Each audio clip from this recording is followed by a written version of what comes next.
Now, as I said, President Xi called on Tuesday to US President Donald Trump, and this is actually quite an unusual gesture because they just met last week, and they only talked on the phone in February. So indeed, it's quite peculiar for him to call in such a short period of time, where he sent this message that China wants the denuclearization of the Korean Peninsula be resolved through peaceful means. Why do you think he take this particular gesture, and what do you think are the messages he wants to send to the United States?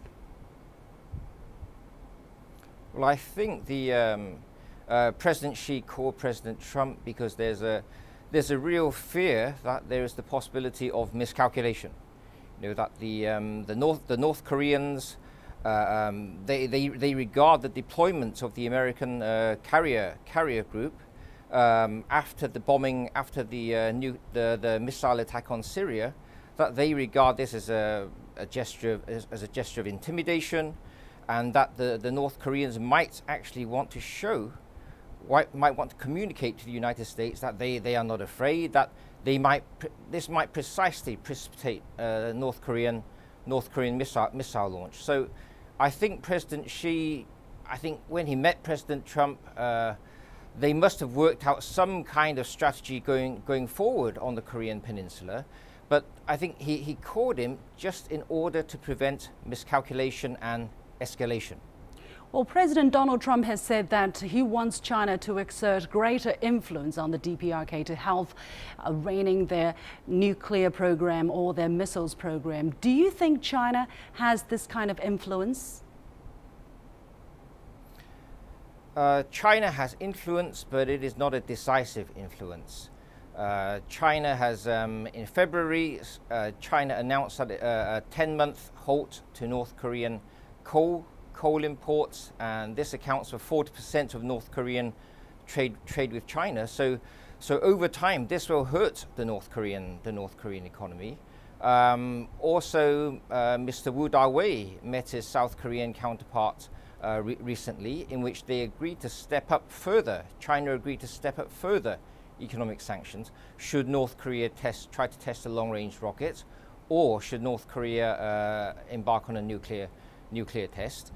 So clearly, China can impose economic costs on North Korea.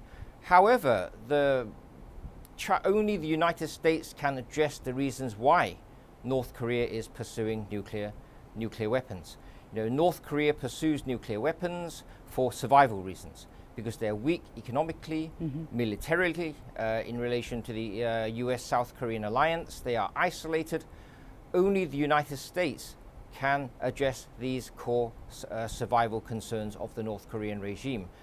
And I fear that the missile attack on Syria last week, that this would actually have sent the wrong signal to the North Korean regime. That, you know, they see that this might be some kind of prelude to some kind of preemptive attack on North Korea. Well, in a latest tweet by US President Donald Trump, he tried to link a trade deal with China on how China cooperates with the United States on the DPRK issue. He said, "I explained to the president of China that a trade deal with the US would be far better for them if they solved the North Korean problem."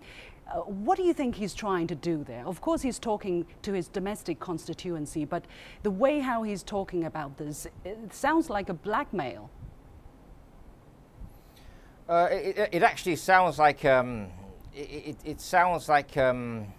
he's treating it like a business deal, and I don't think international relations can be treated like a business deal. You know, to begin with, you know, the North Koreans, they would not accept being traded over by the United States and China.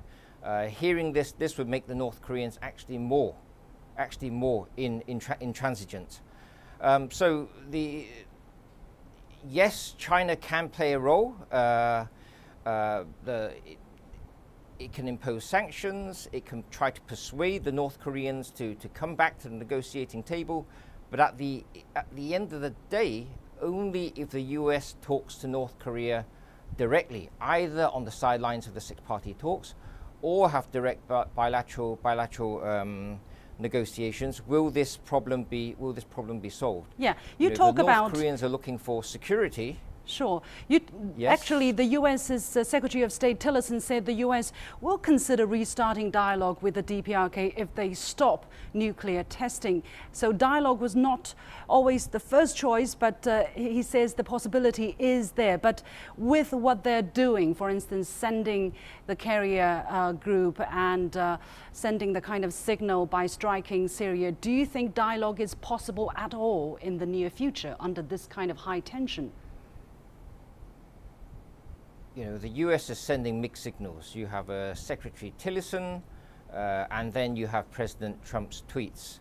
They're sending mixed signals to the North Koreans. This could be the lack of coordination by the United States administration, or it could be a show that what they often say, all options are on the table. But at the moment, I think the deployment of the carrier group and also the strike on Syria, and also the impending change of government in the south. Right now, at this very point, I don't think that the conditions for dialogue to be restarted are so promising right now. Let's talk about the South. Actually, South Korea's president candidate, one of the presidential candidates, Moon Jae-in, has said on Facebook that the safety of South Korea is as important as that of the United States, and there should never be a preemptive strike without South Korean consent. What would be the effects on South Korea if the U.S. acts unilaterally on DPRK, as it did in Syria? There's no justification for a preemptive strike on North Korea. North Korea has not attacked anybody, has not attacked any of its neighbors yet. And I don't think there is really any potential for successful preemption. The North Koreans, their nuclear and missile facilities, they are very well dispersed. They are hidden. Especially the uranium nuclear program, this cannot be destroyed in one strike.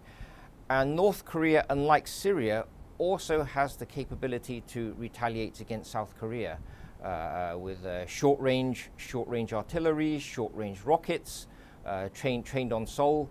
So the costs of a preemptive strike, would be absolutely disastrous. The repercussions would be absolutely disastrous for the region, for the world economy. Finally, it's going to be a big month for the Korean Peninsula. First, there is DPRK Supreme People's Assembly on Wednesday. Saturday marks the 105th birthday anniversary of Kim Il-sung, and there is this big military parade, a drill going on between the US and the ROK. Do you think situation will get even more heated in the month of April if things continue on the same track?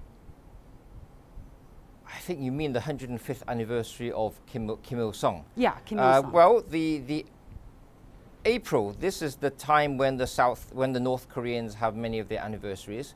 This is when they like to test their rockets. So we just have to hope for restraint.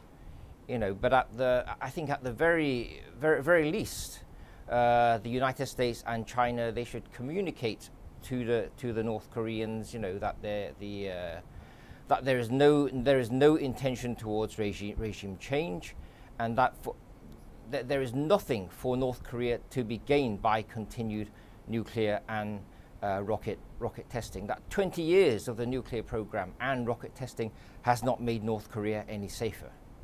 Thank you very much, Dr. Tat Yan Kong, joining us from the University of London.